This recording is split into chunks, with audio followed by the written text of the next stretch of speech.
नमस्कार मंडळी, तर तुमचं पुन्हा एकदा स्वागत आहे आपल्या नवीन व्लॉगमध्ये। तर हा जो व्लॉग आहे तो माझ्या माहेरी मी गेल्यानंतरचा आहे। तर खूप दिवस झालं टाकायचा होता, तो राहूनच गेला होता, एडिटिंग वगैरे सगळं राहिलं होतं।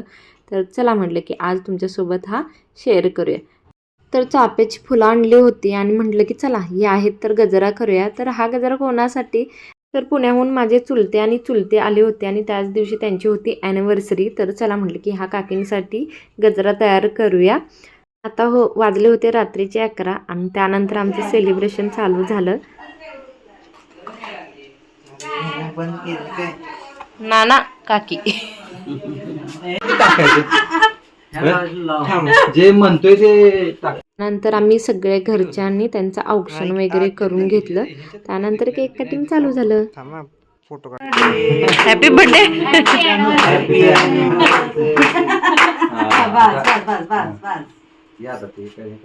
चला शरद जा आधी एकमेकाला चारा, थांबा थांबा आधी एकमेकांनी चारा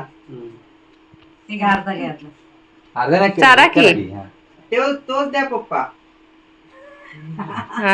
आला तोपर्यंत पप्पानी खाल्ला सगळा घ्या पापा घ्या आता एवढा कोण खायला देऊ आणि पब्लिक आहे की भरपूर आपली पब्लिक हाय अम्मा माहिती काय आमच्या पुरींच्या वाटणीचा आम्हाला पाहिजे हा केक। पुरींच्या वाटणे हे पुरींनी खायला सांगत नाही ना, या आया खात्यात ही सुनी बघ त्याला चॉकलेट नको, बिस्किट नको, आता हे नको। इकडे इकडे बस ना, तू इकडे बघ तिकडे हो ते हात तिथला काढ आणि मग काकींच्या देतो। इकडे बघ। तर नाना आणि काकी आम्हाला देणार होते ॲनिव्हर्सरीची पार्टी। तर आमचं ठरलं होतं बाहेर मालवणला जायचं, पण अचानकच माझ्या भावाच्या पोटामध्ये दुखायला लागलं, त्यामुळे आम्ही जी ठरवलेली गाडी रात्री 12 वाजता कॅन्सल केली। दुसऱ्या दिवशी सगळ्यांचं असं झालं की लांब राहू दे, पण इथल्या इथं तरी कुठंतरी जाऊन येऊया, आपण सगळे एवढे जमलो आहोत। तर त्यानंतर आम्हाला एक पॉईंट मिळाला बाकी गोलचा, तर तिकडं आमचं जायचं ठरलं। तर आधीच आम्हाला वेळ झाला होता, म्हटलं की मॅरिनेशन वगैरे घरूनच करून घेऊन जाऊया, कारण फक्त आम्ही तिथे जाऊन बिर्याणी करणार होतो। तर सगळं मॅरिनेशन आम्ही घरीच बनवलं होतं। त्यानंतर जे जे साहित्य लागतं ते आम्ही सगळं व्यवस्थित भरून घेतलं। तोपर्यंत आली होती गाडी। आता काय झालं होतं, आम्हाला इथूनच जायला वाजला होता 1। सगळं काही अचानक ठरलं होतं, त्यामुळे आमची सगळी घाईगुंबड उडालीच होती।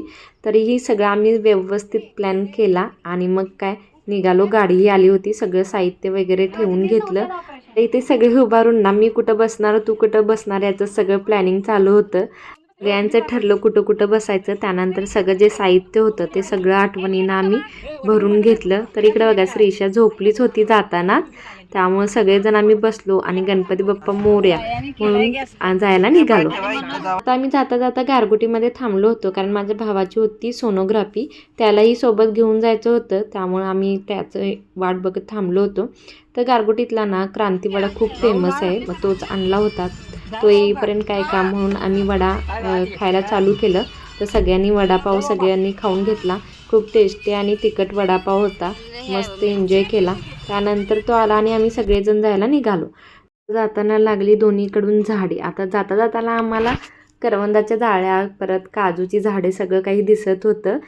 म्हणजे भरपूर प्लॅनिंग ठरलं होतं की करवंदे काढायची, काजू काढायचे, आंबे काढायचे, जांभळं काढायची, पण आमचं असं काही झालंच नाही, कारण आम्हाला जातानाच खूप लेट झाला होता। तर बघा किती निसर्ग सुंदर दिसतो, आणि हा निसर्ग आहे तो आपल्याला फक्त कोकणामध्येच पाहायला मिळतो। मी फायनली पोहोचलो। तर हा पॉईंट आहे तो वाकी गोल आहे। तर हा पॉईंट आम्ही रील्स बघून, इंस्टाग्रामच्या रील्स बघून आलो होतो। तर आम्हाला इथं वाटलं होतं की इतकी काही गर्दी नसेल, पण आल्यानंतर बघितलं तर सगळीकडं गाड्या लावून फुल्ल जागा झाली होती आणि सगळेजण इथे येऊन जेवण करायला चालू होतं। तर आम्ही सगळेजण मग जागा शोधायला लागलो। तर आम्हाला एक छान जागा मिळाली। तर तिथं आंब्याची आणि जांभळीची झाडं होती तिथंवर। तर आमच्या आजूबाजूला कोणीही नव्हतं, आम्ही जास्त गर्दीमध्ये जागा बघितली नाही, निवांत ह्या ठिकाणी आम्हाला चांगला जागा मिळाला। त्यानंतर आमची स्वयंपाकाची सगळी सुरुवात चालू झाली। तर इकडं बघा माझा भाऊ इथं भांड्याला माती लावत होता, कारण नंतर घासताना प्रॉब्लेम नको म्हणून। माती लावले की कसं पटकन ते भांडं निघून जातं।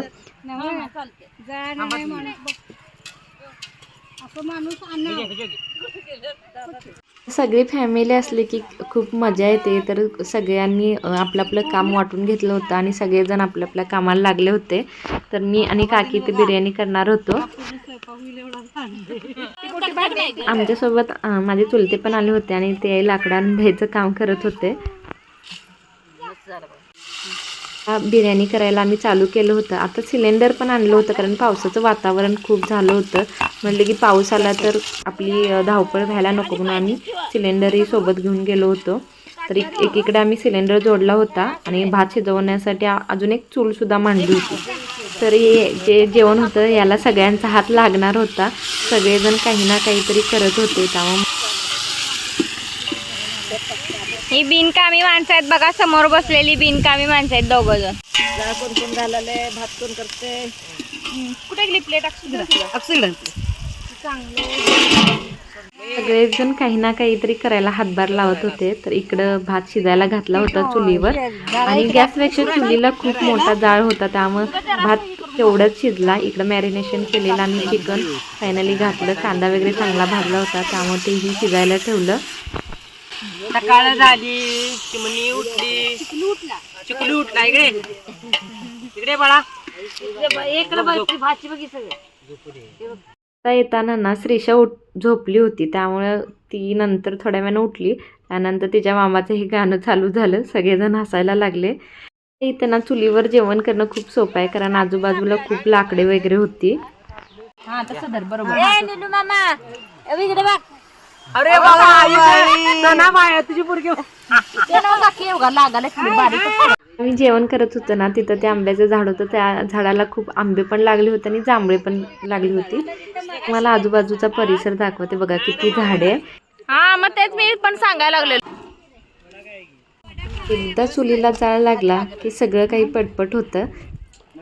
आता भात चुलीवर ठेवला होता त्यामुळं कसं भात पटापट शिजत होता कारण चुलीवर एकदम मोठा जाळ होता. तर इकडं बघा या सगळ्यांचं वडापाव खायचं चालू होतं कारण वडापाव शिल्लक राहिले होते. तर हे सगळे मिळून खात होते.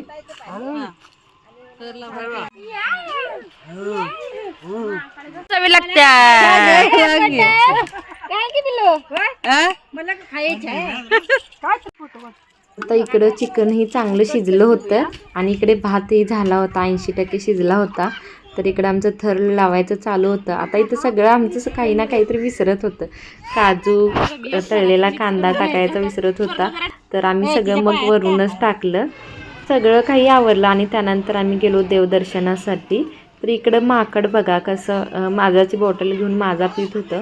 इकडे येणार जाणारे सगळे ना माकडांना काही ना काहीतरी देत होते आणि त्या माकडांना व्यवस्थित बॉटल घेऊन आपल्या आपण टोपण काढून तर माझा प्यायचं चालू होतं. तर हे आहे वाकीगोल नावाचं मंदिर. तर इथं बघा या मंदिराच्या भोवती पण किती झाडी आहे. तर फायनली इथं म्हणजे महादेवाचं मंदिर आहे. तर आम्ही सगळ्यांनी काय केलं दर्शन घेतलं. श्रीषा ही दर्शन घेत होती. तिला शंभूकर म्हणलं की ती नेहमी हात जोडते. त्यानंतर तिला घंटी वाजवायची होती. तिचा हात घेऊन घंटीही वाजवली. तर मॅडम फार खुश झाल्या होत्या आणि इकडे तिकडे पळत होत्या आणि पडत होत्या. हा तिचा प्रोग्राम चालूच होता. त्यानंतर आणखी एक तिथं मंदिर होतं भूतोबा म्हणून. तिथेही आम्ही गेलो. तर इथं माकडे खूप होते. आता ह्या माकडापाशी बघा त्याचं बाळसुद्धा होतं. तर इथं ना एक मज्जा झाली. आमच्या त्या मंकी म्हणायची सोडून मनकी म्हणत होत्या. तर आधीचे लोक आणि आपल्या नातवाला शिकवता हे त्या शिकल्या होत्या. तर इकडे सगळे त्यांना हसत होता पण खूप मजा आली. अशी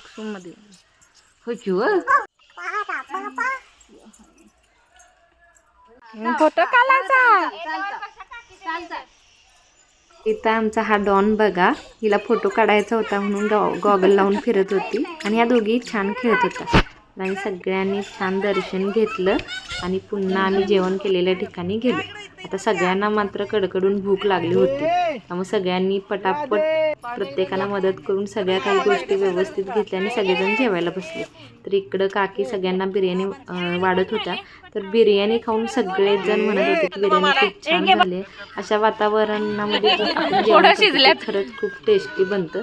तर मस्त झाला आमचा हा प्रोग्राम आणि मस्त झाली ट्रिप. तर आम्ही सगळी काही घाण केली होती ती चुलीमध्ये घालून सगळं काही पेटवून दिलं आणि सगळं काही ती जागा होती ती साफ केली आणि पुन्हा आम्ही निघालो. असा होता आमचा ट्रिपचा दिवस. तुम्हाला कसा वाटला कमेंटमध्ये नक्की सांगा. थँक्यू. बाय.